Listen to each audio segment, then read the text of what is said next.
വേദപുസ്തകം പഠിക്കുമ്പോൾ റാഹേൽ എന്ന് പറയുന്ന ഒരു ദൈവഭക്തയെ നമുക്ക് കാണുവാൻ കഴിയുന്നു.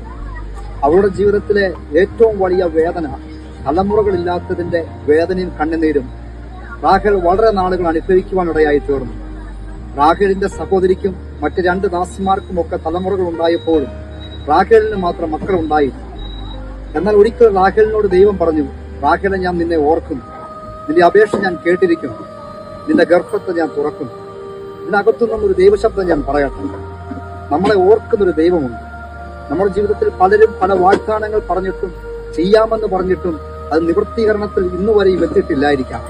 എന്നാൽ ഞാൻ ഇവിടെ പറയുന്ന സർവശക്തനാകുന്ന ദൈവം നിന്നെ ഓർക്കാം. ഒരിക്കലും നീ പ്രതീക്ഷിക്കാത്തൊരു സമയത്ത് ദൈവം നിനക്ക് വേണ്ടി ചില വാതിലുകളെ ദൈവം തുറന്നു തരും. റാഹേലിനെ ദൈവം ഓർത്തപ്പോൾ അവളുടെ ഗർഭത്തെ ദൈവം തുറന്നുവെങ്കിൽ നിന്റെ ജീവിതത്തിനകത്ത് അടയപ്പെട്ടതും അടഞ്ഞുപോയതുമായ വാതിലുകളെ ദൈവം തുറക്കുവാൻ പോവുകയാണ്. ഇന്നുവരെ കണ്ടിട്ടില്ലാത്ത ചില വാതിലുകൾ നിന്റെ മുമ്പിൽ ഓപ്പൺ ആകുവാൻ പോവുകയാണ്. ഈ വചനത്തെ ആമേൻ പറഞ്ഞ് സ്വീകരിച്ചാട്ടെ.